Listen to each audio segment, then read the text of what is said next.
What's going on, YouTube? Welcome back to the channel. We are continuing the trading series that I've been going over the last 3 weeks. Now, today we're going to get into something a little bit more different, a little bit more important, because without everything that we did, without the basics that we went over already, you won't have an understanding on what I'm going to show you now. But without this, you cannot be truly profitable in trading. So what we're going over today is market structure. Now, why is market structure important? Well, market structure lays out the structure of the market. It lays out the foundations. It lays out the basic direction of where the market is going. The market tends to move in waves. It tends to move in only 2 different ways. It's either up or it's going down. Now, you can think of it like this. It's either trending or it's ranging. When we get to the charts, I'm going to show you exactly what I mean by that, and it's going to make a little bit more sense. A lot of traders focus on indicators. A lot of traders focus on all these different things that they throw on the charts, the little drawings and all this stuff. I'm going to tell you right now, there's going to be traders out there that tell you that that matters, but I'm the trader that says drawings on a chart don't matter at all. All that matters is, do you understand what's actually happening? Now, if you are tired of drawing lines, drawing trend lines, and still losing your trades, I'm gonna show you in this video how and why market structure matters more than anything else, and how you can use it to start winning more trades. So what we have here is a chart of USD JPY, one of my favorite pairs to trade. First, I'm gonna show you the difference between trending and consolidation. Trending and ranging, essentially. Consolidation and ranging is the same thing. I'm sure, we can, make sense of this where I say trending, right? Because trending means that the market is predominantly moving in one direction. So that means it can either trend up or it can trend down. In this case, which direction do you think the market is trending in currently? The market is trending up. The reason we know that is because if you were to draw a line from the bottom of the chart closer to the top of the chart, you can see that the market continuously went up and up and up. Like I said previously, we don't determine the direction of the market just by drawings on a chart, but drawings on a chart do help your mind understand best what exactly is happening, but the lines don't dictate what's going to happen next, if that makes sense. This right here, if I zoom out a little bit, you can see that the market is predominantly trending down. So if you go from the top of the chart closer to the bottom of the chart, you can see that the market is going lower and lower and lower. So that's an example of the market trending down. What does it look like when the market is ranging? What does ranging mean? Ranging just means that the market is not trending up or down, but is predominantly moving in a sideways motion. So if we were to look at this area right here, you will see that the market predominantly moved sideways. It was neither trending up nor trending down. Now that you know trending and you know consolidation, let's get into market structure. Now, what is market structure exactly? Well, it's exactly what it says in the name. It's the structure of the market. Well, what does that even mean? Think of you building a house. When you build a house, you have levels. Maybe this house might be 3 stories, maybe it might be 2 stories, maybe it might be 1 story. We're gonna use this section right here. We're gonna start at the high of the market, which is right here. So now that we see the high, with the high also comes a low. We're gonna write out just high. Over here, as the market comes down, we're gonna write low, because this is a low of the market. Now just follow along with me and it's gonna make sense, right? It's gonna make sense. As the market starts off here, let's say this is our starting point. The market came down low. The market goes up again. Is this high higher than the previous high? If the answer is no, then this is just a lower high. Now, as you follow the market down to the next area, this low is just about equal to the previous low. So we put EL, which is equal low. Pretty straightforward. Now, moving back up, the market hits a high. This high is lower than the previous high. So again, this is a lower high. Now the market continues to go down and it finally makes a low. Well, this low is lower than the previous low.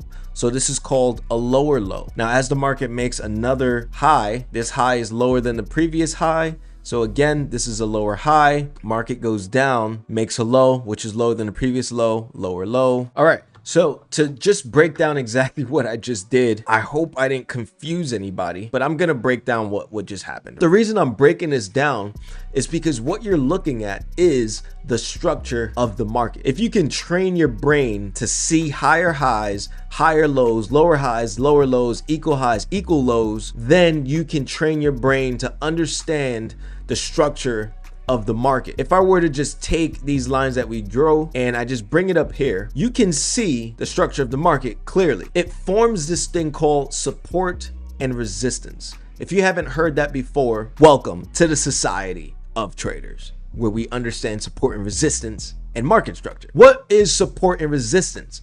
Think of support as a building block. Think of support as the floor of your house. So for you to understand what I did here with a downtrending market, let me first talk about an uptrending market so you can understand the concepts. Let's think of this as the house. So in your house, you may have multiple floors. You may have 2 floors, you may have 3 floors, you may have 4 floors. I know you're probably thinking, well, what the hell does this have to do with the markets? I'm gonna show you why I'm talking about houses. When you're, let's say for example, you are on the first floor of your house, that is, let's say, what support is to the market. Support is pretty much the barrier. It's kind of like the floor of the market. So let's say this shaded blue box represents support in the market. The market is low, then it goes high, right? And then it comes back to a low, but this low is higher than the previous low. And that's because the market is supported by this supported area. The high that the market made, it is typically resistance. So the blue shaded area is going to be the support of the market. The red shaded area is going to be the resistance in the market. So if this is your house, let's consider this is the first floor in your house. If you bounced a ball to the top of the ceiling in your house, it'll typically come from the ceiling back down to the floor. That's exactly how the market works when it comes to support and resistance. If the market goes from a low point to a high point, it's typically going to bounce back down to that same low point, but that low point is typically going to be higher than the previous low point. Now, this is only for an uptrending market. If it's a downtrending market, it's going to be a reverse. The only way the market can break through this ceiling is if there's enough buyers in the market. If there's a lot of buyers in the market, a lot of buying power in the market, it'll push the market through the ceiling and then make a new high, which is what we call a higher high. We will ask, well, where is the next floor? Is the market going to come back down to the previous floor? No. Previous resistance is new support. So if it broke through resistance to make a new high, to make a higher high, that old resistance is going to become the new floor. Just like how you walk up the stairs from the first floor to the second floor, once you get to the second floor, you won't fall back down to the first floor. You will be supported by a higher floor in your house. So that old resistance becomes new support, in which it becomes the new floor of the market. Now, once it makes the new floor of the market, we can look at the new high of the market and we can say, well, that's now new resistance. Now, once we bounce off the new resistance here, it comes back down to the previous resistance, which is the new support. Once we get enough buying power, we'll push through that resistance and make a new higher high. Now, just like before, once we get a new higher high, we also now get a new support. We get a new floor. So that new higher high becomes new resistance, and that old higher high becomes a new support. So once the market bounces off of that new resistance, it'll come back down to that support and then push right back up. Now, if the market is trending up, it's going to get enough buying power to push through that new resistance and continue on and on and on. That's essentially what's happening in the market. That's called structure. So just like a house, you can look at the different ranges in the market as structure. Once it breaks a resistance area, it breaks the structure. The resistance is the structure, right? It breaks the structure and makes a new structure. So think of the market as is pushing through different ranges. So there's a range here. Once it gets enough buying power, it makes a new range here, which is higher than the previous range. Then once it gets enough buying power, it makes a new range, which is higher than the previous range, so on and so forth. It'll continue this cycle until the cycle changes. Now, the cycle can change, and then it'll now make a new trend. So once this cycle is over and the market is done pushing up, it'll eventually push down. Now, where's it going to push? It's going to push to this previous floor. The support that it had before, that's where it's going to go. Now, once it hits that previous floor, it's going to go back to that floor that it broke through, and it's going to continue this cycle in now the downward motion. So if you look at it like this is exactly how the market operates.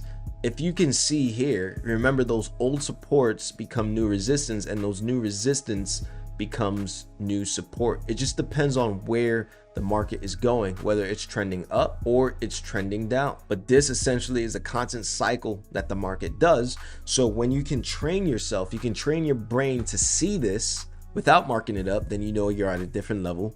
But if you know, for the new traders, I would advise that you mark it up so you can actually see what's happening.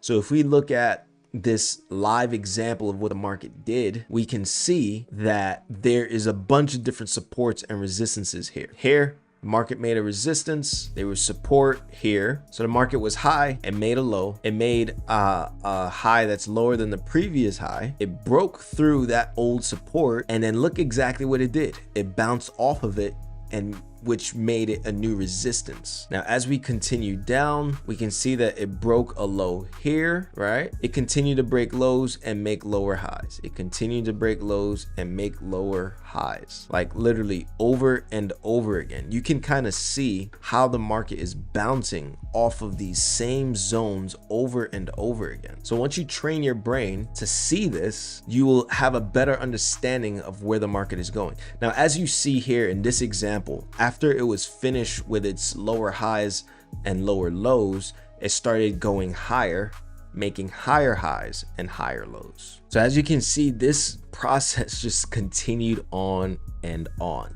As you see, the market is reacting off of the same exact areas, breaking through the same zones and using those same zones as support or resistance over and over and over again. So once you can see these patterns in the market, you'll have a better idea of where the market is going. You'd have a better idea of what trades to take, whether you take buys or you take sells, or how long you'll be in those buys or sells, or where you can expect the market to go next. As you get better at basic concepts of support, resistance, equal highs, equal lows, higher highs, higher lows, trending, consolidation, and once you understand the concept that once the market breaks highs, those old highs become new lows, and once the market breaks lows, those old lows become new highs. Once you can master those basic concepts right there, trading just becomes that much simpler. Apply everything that you've learned so far. Go back to my previous 3 videos and understand exactly what I was talking about. Remember, these are the basics. Master the basics and the income will come. So continue practicing, continue doing homework, reach out to me if you need help, continue these practices, and you will gain a grasp, you will gain an understanding of the markets. Now, if you have any questions, feel free to reach out to me or write in the comment section. If you feel as though I, helped you in any way, feel free to express that. Please like, share, subscribe, turn on the post notifications to the videos so you can see the next video where I continue on and I continue this process, I continue this series, and by the end of it, I'm telling you, you're gonna be a whole different trader. I'll see you guys in the next video. Go watch this video that YouTube believes is my top video on the channel.